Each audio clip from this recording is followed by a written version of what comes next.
Hi dears, എല്ലാവർക്കും സുഖാണോ? ഇന്ന് നമ്മൾ തയ്യാറാക്കുന്നത് ഒരു ഫ്രൈ ആയിട്ടാണ് കേട്ടോ.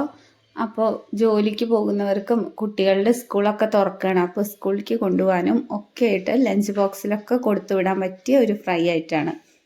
വളരെ കുറച്ച് എണ്ണയിലാണ് നമ്മൾ ഈ ഫ്രൈ ഐറ്റം ചെയ്തെടുത്തിട്ടുള്ളത്. അപ്പോൾ ഇത് എന്തുകൊണ്ടാണ് ഉണ്ടാക്കിയിട്ടുള്ളതെന്ന് ഞാൻ പറയാട്ടോ. ചേന കൊണ്ടാണ് നമ്മളിത് ഉണ്ടാക്കിയിട്ടുള്ളത്. ചേന ഫ്രൈ ആണ്. അപ്പോൾ ഇതുപോലൊരു കഷ്ണം ചേന ഞാൻ എടുത്തു വെച്ചിട്ടുണ്ട്. ഇനി നമുക്കിതൊന്ന് നുറുക്കിയെടുക്കണം. ചേന ഇതുപോലെ തൊലിയൊക്കെ കളഞ്ഞ് വൃത്തിയാക്കി എടുത്തിട്ടുണ്ട്. ഇനി നമുക്കിതൊന്ന് നുറുക്കിയെടുക്കണം. ഇതുപോലെ നീളത്തിലാണ് ഞാൻ നുറുക്കിയെടുത്തിട്ടുള്ളത്. അപ്പോൾ വീഡിയോ ആരെങ്കിലും ഒന്ന് സബ്സ്ക്രൈബ് ചെയ്യാതെ കാണുന്നവരാണെങ്കിൽ ഒന്ന് സബ്സ്ക്രൈബ് ചെയ്ത് സപ്പോർട്ട് ചെയ്തേക്കണേ. തൊട്ടടുത്തുള്ള ബെല്ലൈക്കണും കൂടി ഒന്ന് അമർത്താൻ മറക്കണ്ട കേട്ടോ. പിന്നെ ലൈക്കും ഷെയറും കമൻറ്റും ഒന്നും ആരും ചെയ്യാൻ മറന്നു പോകണ്ട കേട്ടോ. അപ്പോൾ ഈ ചേന ഫ്രൈ ഉണ്ടാക്കാനായിട്ട് നമ്മളിത് വല്ലാതെ അങ്ങോട്ട് കനം കുറച്ചങ്ങ് അരിയേണ്ട ആവശ്യമൊന്നുമില്ല കേട്ടോ. ഇതുപോലെ നുറുക്കിയെടുത്താൽ മതിയാവും. കുട്ടികൾക്കൊക്കെ നമ്മൾ സ്കൂളിലേക്ക് ചോറൊക്കെ കൊടുക്കുമ്പോൾ എപ്പോഴും ഒരു ഫ്രൈ ഐറ്റം അവർക്ക് നിർബന്ധമായിരിക്കും അല്ലേ. അങ്ങനെയുള്ള സമയത്ത് ഇതുപോലെ ഒരു ഫ്രൈ ഐറ്റം ഉണ്ടാക്കി കൊടുക്കുകയാണെങ്കിൽ അവർക്ക് കറിയുടെ ഒന്നും ആവശ്യമില്ല. അവർ ഇത് മാത്രം കൂട്ടിയിട്ടും ഊണ് കഴിക്കും.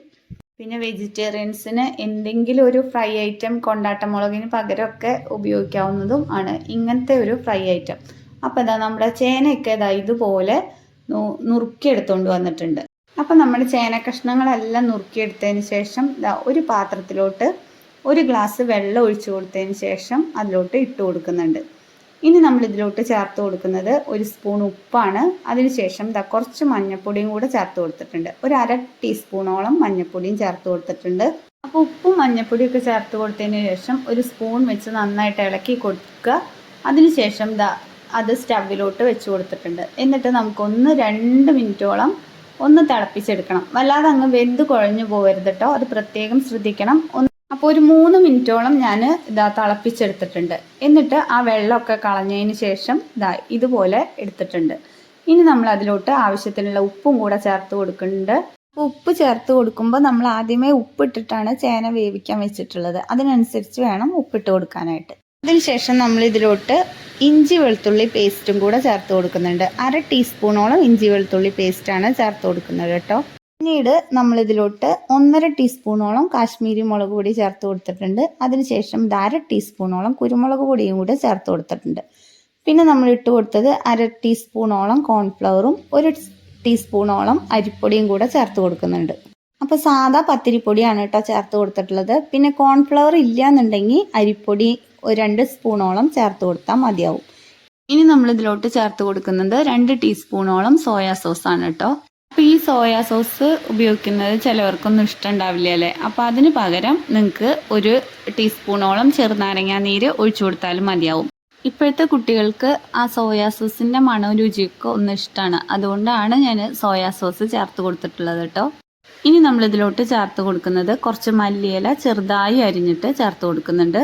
പിന്നീട് നമ്മളിതിലോട്ട് കുറച്ച് കറിവേപ്പിലയും കൂടെ ഇതുപോലെ നുറുക്കിയിട്ട് ഒന്ന് ചേർത്ത് കൊടുക്കുന്നുണ്ട്. അതിനുശേഷം നമുക്ക് ഇതൊന്ന് നന്നായിട്ട് മാരിനേറ്റ് ചെയ്ത് വെക്കാം. ഒരു 5-10 മിനിറ്റ് മാരിനേറ്റ് ചെയ്ത് വെക്കുന്നത് എപ്പോഴും നന്നായിരിക്കും. അപ്പോൾ ഇത് നമ്മൾ മാരിനേറ്റ് ചെയ്യുമ്പോൾ കൈകൊണ്ട് തന്നെ നന്നായിട്ട് എല്ലായിടത്തും ആ മസാലകളൊക്കെ പിടിക്കത്തക്ക രീതിയിൽ വേണം നമ്മളിത് മാരിനേറ്റ് ചെയ്ത് വെക്കാനായിട്ട്. ഇതിലേക്ക് നമ്മൾ ഒട്ടും തന്നെ വെള്ളം ഒന്നും ഒഴിച്ചു കൊടുക്കാതെയാണ് മാരിനേറ്റ് ചെയ്ത് മാറ്റി വയ്ക്കുന്നത്. കാരണം നമ്മൾ സോയാ സോസ് ഒഴിച്ചു കൊടുത്തിട്ടുണ്ട്. അത് കുറച്ച് വെള്ളം പോലെയാണ് കേട്ടോ സോയാ സോസ് ഇരിക്കുന്നത്. പിന്നെ വെള്ളം ഒഴിക്കേണ്ട ആവശ്യമൊന്നുമില്ല ഇതിലോട്ട്. ഉപ്പിൻ്റെ ആ വെള്ളം ഉണ്ടാവും. പിന്നെ ചേന നമ്മൾ വെള്ളത്തിലാണല്ലോ വേവിച്ചിട്ടുള്ളത്. ആ ഒരു വെള്ളമൊക്കെ തന്നെ ഇതിലോട്ട് മാരിനേറ്റ് ചെയ്യാൻ മതിയാവും.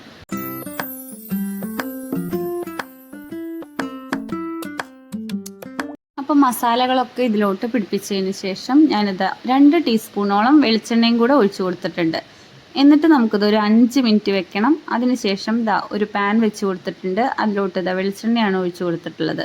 നമ്മളിപ്പോൾ ഈ ചേന വറുക്കുമ്പോൾ ഒരുപാട് എണ്ണയൊന്നും ഒഴിച്ചു കൊടുത്തിട്ട് ചീനച്ചട്ടിയിൽ എണ്ണയൊക്കെ ഒഴിച്ചു കൊടുത്തിട്ട് നമ്മൾ വറുത്തെടുക്കേണ്ട ആവശ്യമൊന്നുമില്ല കേട്ടോ. അങ്ങനെ വറുത്തെടുക്കണം എന്നുള്ളവർക്ക് അങ്ങനെ വറുത്തെടുക്കാം. പക്ഷെ ഞാനിപ്പോൾ ഇതുപോലെ കുറച്ച് മാത്രം എണ്ണ ഉപയോഗിച്ചിട്ട് നമ്മൾ മീൻ വറുക്കുന്ന അതേ സ്റ്റൈലിലാണ് ഞാനിത് വറുത്തെടുക്കുന്നത്. കാരണം ഇതിലോട്ട് ഒട്ടും തന്നെ എണ്ണയൊന്നും കുടിക്കില്ല. വളരെ കുറച്ച് എണ്ണ മാത്രമേ ഞാനിതിലോട്ട് ഉപയോഗിച്ചിട്ടുള്ളൂ. അപ്പോൾ നമ്മൾ എല്ലാ ചേന കഷ്ണങ്ങളും ഇതാ പാനിലോട്ട് ഇട്ട് കൊടുത്തിട്ടുണ്ട്. ഇനി ഇതൊന്ന് ലോ ഫ്ലെയിമിലാക്കി വെക്കണം. എന്നിട്ട് മുരിഞ്ഞു വരുമ്പോൾ നമുക്ക് അപ്പുറം തിരിച്ചിടാം. അപ്പോൾ ഇങ്ങനൊരു ഫ്രൈ ഉണ്ടെങ്കിൽ കുട്ടികൾക്ക് ചിക്കനോ മീനിൻ്റെയോ ഒന്നും ഫ്രൈയുടെ ആവശ്യം ഉണ്ടാവില്ല കേട്ടോ. ഈ ഒരു ഫ്രൈ തന്നെ അവർക്ക് മതിയാവും. അപ്പോൾ ഒരു ഭാഗം മുരിഞ്ഞു വന്നപ്പോൾ ഞാനിത് അടുത്ത ഭാഗം കൂടെ തിരിച്ചിട്ട് കൊടുക്കുന്നുണ്ട്. നമ്മളിത് ഇടയ്ക്കൊന്ന് ഹൈ ഫ്ലെയിമിൽ വെച്ച് കൊടുക്കുക. അതിനുശേഷം ലോ ടു മീഡിയം ഫ്ലെയിമിൽ വെച്ചിട്ട് വേണം നമ്മളിത് വറുത്തെടുക്കാനായിട്ട്. അപ്പം നമ്മളിതാ 2 ഭാഗവും മൊരിയിച്ചെടുത്തിട്ടുണ്ട്. ഇതുപോലെ ആക്കിയെടുത്തിട്ടുണ്ട്. അപ്പം നമ്മുടെ കിടിലൻ ചേന ഫ്രൈ ഇവിടെ റെഡി ആയിട്ടുണ്ട്. അപ്പം നമ്മുടെ ചേന ഫ്രൈ ഇവിടെ റെഡി ആയിട്ടുണ്ട്. ഒരു പ്രാവശ്യമെങ്കിലും കുട്ടികൾക്ക് ഇതുപോലൊന്ന് ഉണ്ടാക്കി കൊടുത്തു നോക്കൂ കേട്ടോ. സ്കൂളൊക്കെ തുറക്കുമ്പോൾ വെക്കേഷനൊക്കെ കഴിയാൻ പോവാണ്. അപ്പോൾ ലഞ്ച് ബോക്സിലൊക്കെ കൊടുത്തു വിടാനായിട്ടുള്ള ഈ റെസിപ്പി എല്ലാവർക്കും ഇഷ്ടപ്പെട്ടു എന്ന് വിശ്വസിക്കുന്നു. വീഡിയോ ഇഷ്ടമായ ലൈക്കും ഷെയറും സബ്സ്ക്രൈബും ചെയ്ത് സപ്പോർട്ട് ചെയ്യാൻ മറക്കണ്ട കേട്ടോ. പിന്നെ കമൻറ്റും കൂടെ ചെയ്തേക്കണേ. വീണ്ടും അടുത്തൊരു വീഡിയോയിൽ കാണാം. താങ്ക്